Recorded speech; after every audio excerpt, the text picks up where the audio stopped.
HRC launches ads warning LGBTQ+ that the GOP will attack more rights. For extremist politicians, outlawing abortion, even in cases of rape and incest, is just the beginning. They're planning to take away our rights and freedoms, roll back same-sex marriage, make it harder to vote. They threaten our progress, our future. Voting is how we fight back. Electing Warnock and Abrams can secure our progress and our future. Vote on or before November 8th. Human Rights Campaign Equality Votes is responsible for the content of this advertising. The Human Rights Campaign, HRC, the nation's largest LGBTQ+ advocacy organization, announced on Monday the launch of six-figure ad buys in 4 battleground states to mobilize voters ahead of next month's midterm elections. Ads sponsored by the group will run on television stations and streaming platforms, which include Roku and Hulu throughout Nevada, North Carolina, Wisconsin, and Georgia, where the outcome of close contests for Senate seats could determine which party holds the majority next year. The HRC ad campaigns are aimed at engaging upwards of 750,000 voters who back progressive leaders, but don't habitually vote in midterm elections. That's what the group said in the news release announcing the ad buys.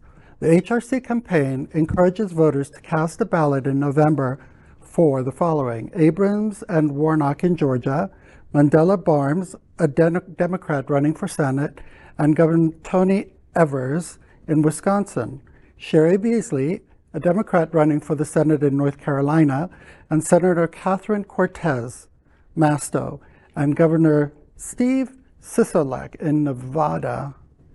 Wow, that's pretty amazing stuff HRC is doing. They're always on the cutting edge of stuff, right? Kudos to them. And we need those, you know, they said it was six-figure buys, right, for these ads. That's what we need. Like, I'm sick of seeing Ron DeSantis's, you know, commercials everywhere, or his crying wife on the couch, you know, like I'm so sick of them, you know, or them blaming Val Demings for the opioid crisis. You know what I mean? I mean, these campaigns are completely ridiculous, but they've got the funds behind them to play them everywhere. Like, I wonder, like, you know, the algorithms are so funny. Sometimes I'm like on Facebook and I'm like, really? You're targeting me? How am I getting this with all the homos on my thread? Right. Yeah. Well, you know, I think the most disheartening part of this story was what's not in it.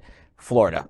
We're not Nevada. We're not Georgia. We're not North Carolina. We're not Wisconsin. Right. And I think that's kind of a nod to a couple of things that we're starting to see is the polls just start moving. We've gotten close in Florida, but it's just not coming. It's those micro pockets could still push us over the edge, but the early numbers also on return ballots aren't looking good. Now we'll have a better picture once early voting starts next week, but it's just what's getting interesting nervous. To that point is that it's almost like the country's written us off as a red state. Yeah. And yet you look at most of our elections, right? Alex Sink lost the governor's race by 1 point. Charlie Crist by 1 point. Gillum lost by 32,000 votes, right? These are always 1% races, but the money that it takes to invest is unfortunately far more than $750,000 divided by 4, right? If it were divided by 5, it'd be even less. It really takes every single one of us making sure that we are talking to our neighbors and our friends and turning out the vote, because 1% doesn't seem like a lot, but it's a huge lift. Yeah. And the thing about Florida, though, is we are a purple state, but it's extremely localized. From one county to the next, the elections can be vastly different. There aren't quite as many of these swing districts. Representative Carlos, Team Carlos, he is now in one of those. But with this redistricting, it's so hard to tell how elections are going to go that it's difficult to tell how much money would be beneficial and what would be just throwing it away. And they're smart at looking down the road, because even if Carlos wins this race, they've drawn it in such a way, you know what, they'll come back 2 years from now and they'll try and pick it up then, right? They are thinking more than just the election in front of us. They are thinking 10 years, 20, 30 years down the road, right? And also, Florida's expensive. We've got major markets. We've got Miami, Tampa, Orlando, to a lesser extent, Jacksonville, whereas a state like Wisconsin has Milwaukee and then a bunch of small, cheap markets where you can buy television. Georgia has Atlanta, but then a bunch of small places where you can buy ad time. So it's just cheaper to be in these states as well. That's true. LGBTQ plus news is vital for our community and for the broader world as a whole. We have enough enemies at Fox News. Tucker, Sean, and Lara are loud. We need passionate allies. Happening Out Television Network, Queer News Tonight, and It's Happening Out are literally out of the closet and into the headlines. Our community needs your support.